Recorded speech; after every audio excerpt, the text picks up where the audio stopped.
अस्सलाम वालेकुम नाज़रीन, ड्रामा से रद्द के नेक्स्ट एपिसोड में आप देखेंगे ईमान जो कि अब की बात ज्यादा परेशान है कि आखिर ये अनाया है कौन जिसके खातिर सालार परेशान रहा।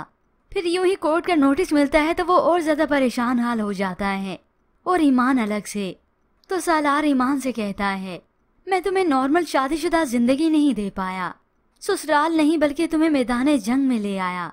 जबकि दूसरी जानिब इस जैन की मदद के जरिए जमील कोर्ट तक भी पहुंच गया और बल्कि सारे झूठे सबूत भी इकट्ठे कर रहा है। तो सवेरा जाकर सब कुछ जमील की वालदा को बताती है। आपके बेटे ने जो मुझ पर बेहुदा इल्जाम लगाया है उसे झूठा साबित करने के लिए मुझे रोज ऐसे ही निकलना पड़ता है। तो वो आकर उसे तसल्ली देती हैं, जमील के खिलाफ गवाही मैं दूंगी। तो बस फिर अब तो किसी और की जगह बची नहीं, क्योंकि जमील की खुद की माँ जो गवाह बन जाएगी तो इस सवेरा का केस काफी स्ट्रॉन्ग हो जाएगा। जबकि दूसरी जानिब सालार का सौतेला भाई जो उस पर बहुत ज्यादा नाराज है, प्रॉपर्टी में हिस्सा लेने के लिए उसके पास चला गया कि मेरे साथ इसने नाइंसाफी की है। मगर वहाँ सालार से जब मिलने गया तो उसका सारा गुस्सा हवा बनकर उड़ गया, क्योंकि सालार ने उसे तसल्ली जो दे दी कि उसका हिस्सा उसे मिलकर रहेगा। ये सुनकर तो वो हैरान है, बल्कि उसी से सवाल करता है, बचपन से मेरे थप्पड़ खा खा कर तुम बड़े हुए हो, फिर इस मेहरबानी का मकसद मुझे समझ में नहीं आया। तो वो उसे हकीकत बता ही देता है कि आपने जिंदगी का एक हिस्सा दिया, इस बिजनेस को स्टेब्लिश किया है। यूँ कामरान यहाँ से गया तो खुश होकर माँ को बताएगा तो उसकी भी आंखें खुलेंगी कि हमने सालार के साथ कितनी नाइंसाफियां ना की, आखिर में वही काम आया। तो दूसरी जानिब ईमान जो गलती पे गलती तो कर ही रही है, लेकिन अब की बार तो बिल्कुल बेवकूफ़ी बन गई है।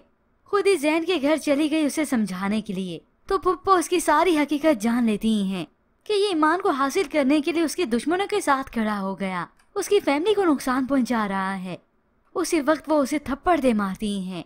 अब ईमान तो यहाँ से चली गई, मगर ये पुप्पो आज बहुत जज्बाती हुई, आखिर हकीकत बता देती हैं। तुम जिस जंग का हिस्सा बन गए हो ना, उसका आगाज ईमान ने नहीं बल्कि तुम्हारी माँ ने किया था। फिर यूं ही ईमान जिसे सालार की स्केच बुक में से एक लड़की का स्केच नजर आता है, सालार की बहन आई तो वो उसे भी दिखाती है। ये देखकर वो समझ गई, ईमान को बताती है, स्केच बुक में सिर्फ राहत आंटी और आपकी तस्वीरें हैं। अगर किसी तीसरे शख्स का स्केच है तो यकीनन आज भी वो कोई अहम ही होगी। ये सुनकर ईमान तो और ज्यादा परेशान हो जाती है कि आखिर ये अनाया है कौन, और ऊपर से ये स्केच उसे नजर आ गया।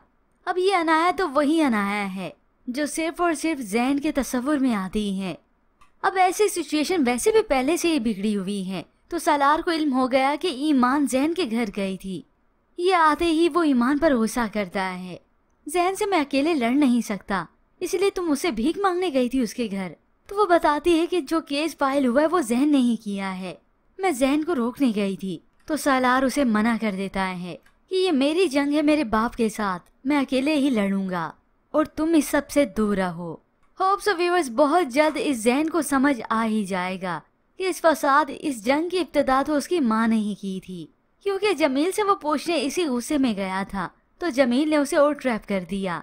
और इस जैन का दिमाग तो वैसे भी पहले से ही खराब था। होप्स इसका दिमाग सुधर जाए और ये ईमान का पीछा छोड़ दे, मान ले कि ईमान किसी और की हो चुकी है।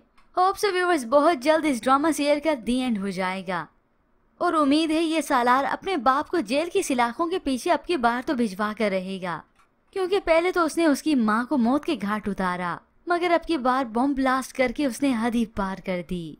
ऐसे में व्यूअर्स आपको क्या लगता है, इसके मुतालिक हमें अपनी कीमती राय का इजहार जरूर कीजिएगा। मजीद ड्रामा रिव्यूज के लिए आप देखते रहिए उर्दू टीवी।